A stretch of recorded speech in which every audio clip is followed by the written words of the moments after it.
ஆணின் விரைப்பை இவ்வாறு வீங்கி இருப்பதுதான் ஹைட்ரோசெல் என்ற நிலை.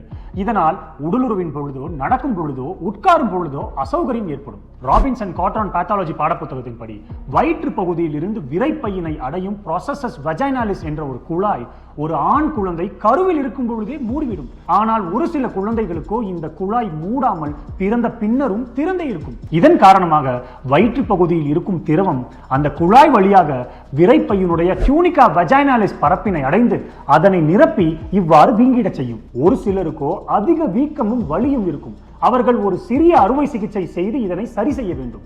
மற்றும் சிலருக்கோ வீக்கம் குறைவாக இருக்கும், எவ்வித வலியும் இருக்காது.